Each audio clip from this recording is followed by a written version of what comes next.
Welcome nocturnal minds back to our class. Oh, you are really study hard. Right, let's dive straight into the fascinating world of early Greek philosophy, specifically focusing on the foundational thinkers from Ionia. We're looking at Volume 2 of the Lubes, edited by Lax and Most, which really kicks off with the preliminaries setting the stage for understanding how we even got these fragments. So before we get lost in the specifics of Thales or Heraclitus, we need to talk about how we know anything about them. It's like trying to reconstruct a complex machine from scattered parts and faded blueprints. This is where doxography comes in basically, the ancient practice of collecting and summarizing what previous philosophers thought. Think of it as philosophical genealogy and bibliography rolled into one. And then there are successions, which are like family trees showing who was influenced by whom. The challenge here is immense. Most of the original works are lost, so we're relying on later summaries, often compressed, transformed, and sometimes added to over centuries. Our job as scholars is like detective work, piecing together clues from various sources to understand the original puzzle. Let's start with some pre-Aristotelian attempts at organizing this stuff. First up, Hippias. He's basically saying, hey, look at all these different opinions floating around. Some come from poets like Homer and Hesiod, some from non-Greek traditions, some for informal treatises. His grand plan? To sift through this mess, find the most important and related ideas, and weave them into a new, coherent discourse. It's like trying to create a philosophical mashup from ancient sources. Then Plato jumps in, particularly in the Theaetetus and Cratylus dialogues. He's not just listing names, he's actively grouping thinkers based on shared themes. For instance, he connects Heraclitus's famous everything flows idea with earlier poetic depictions of ocean and Tethys as the source of all things, all born from flux and movement. Plato sees a thread connecting these seemingly disparate thoughts, highlighting the recurring theme of change and origin. Plato continues his categorization game in the Sophist dialogue. He playfully calls the early philosophers storytellers telling tales to children. He groups them again. Some propose three fundamental beings, others two like hot and cold, while the Eleatics say it's all one. Then he gets to the Ionian and Sicilian muses Heraclitus and Empedocles, whom he credits with recognizing the need to blend both monism and pluralism, seeing being as both many and one, held together by forces like strife and love. It's like Plato is trying to map out the philosophical family tree, showing different branches of thought. Xenophon, in his Memorabilia, offers a more direct summary of the core debates. The big split between thinking reality is one versus many, whether things are always moving or perfectly still, and whether everything comes into being and passes away, or if things are eternal and unchanging. These aren't just abstract points, they represent fundamental ways of conceiving the universe. Now Isocrates enters the scene, and he's got strong opinions. In his Antidosis speech, he advises young men to study philosophy, but warns them against getting bogged down in the arguments of the ancient wise men. Why? Because he thinks their theories are like magicians' tricks, impressive maybe, but ultimately useless and admired only by fools. He gives a quick rundown. The atomists say there's an unlimited number of things. Empedocles has his four elements plus love and strife. Ion of Chios thinks it's no more than three. Alcmaeon claims only two. Parmenides and Melissus stick to one. And Gorgias goes radical and says none at all exist. Isocrates is clearly skeptical. Yet in his encomium of Helen, he praises figures like Gorgias for daring to say nothing exists, Zeno for his paradoxes, and Melissus for arguing that even if things are infinite, the whole is still one.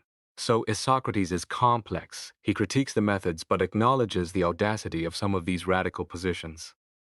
Okay, now we hit the big leagues, Aristotle. He takes this doxographical business and runs with it, making it systematic. Why bother studying these old opinions? Well, in his topics he sees them as potential building blocks for arguments.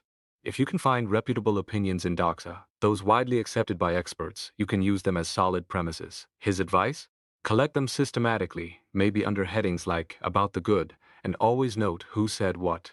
Reliable opinions, he argues, are much easier to get people to accept. In the metaphysics, his reasoning is slightly different but related. When exploring fundamental questions about principles and causes, he says, look at what the guys before us thought. Maybe you'll stumble upon a better explanation, or at least, by comparing their ideas with your own, you'll gain more confidence in your own position. It's like doing competitive research, using history as a tool for validation or refutation.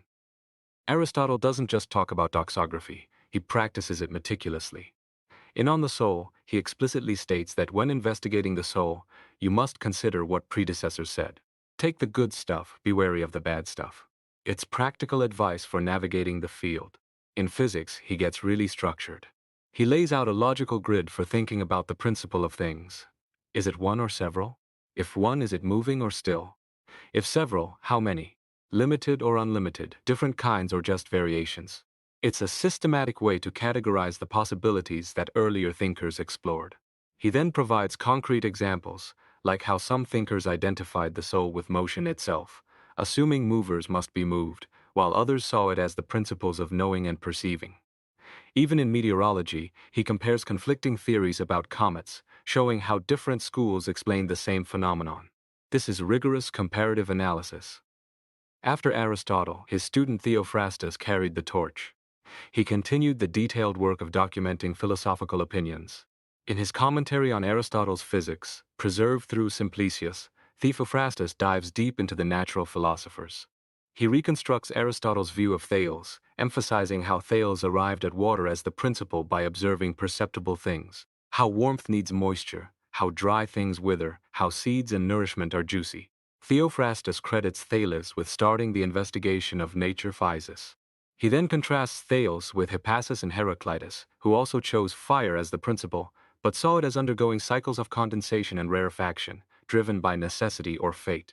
It's a fascinating comparison of how two different principles, water and fire, could lead to different cosmological models. Theophrastus also tackled sensation, noting the dominant theories, explaining perception through similarity or through contraries, and highlighting Empedocles' ambitious attempt to reduce all sensations to similarity. And finally, we arrive at the legendary Aetius's doxographic manual. Think of this as the ultimate encyclopedia of early philosophical opinions, compiled probably in the 3rd century BC. The problem? We don't have the original manuscript. It's like trying to reconstruct a masterpiece from scattered copies and descriptions. Thankfully, scholars like Mansfeld and Runia have done incredible detective work, comparing citations found in later authors like Clement of Alexandria, Diogenes Laertius, and Simplicius.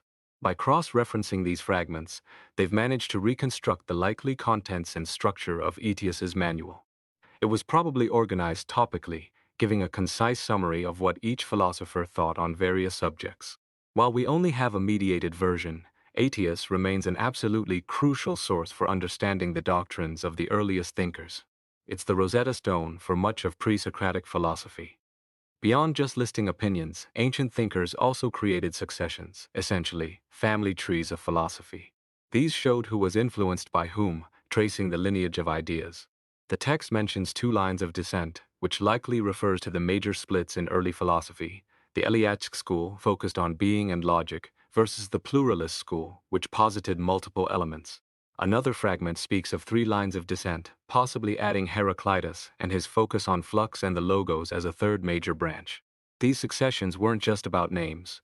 They represented intellectual pathways, showing how later thinkers engaged with, reacted to, or departed from their predecessors. It helps us understand the context and evolution of philosophical ideas. So, wrapping up this section, it's clear that our knowledge of these foundational thinkers rests heavily on these doxographical traditions. They're like the scaffolding, holding up our understanding of early Greek thought. Even though we're often several steps removed from the originals, studying how these summaries were made, who made them, and why, gives us profound insights into the history and self-perception of philosophy itself. It's a reminder that even our most basic knowledge is built upon layers of interpretation and reconstruction.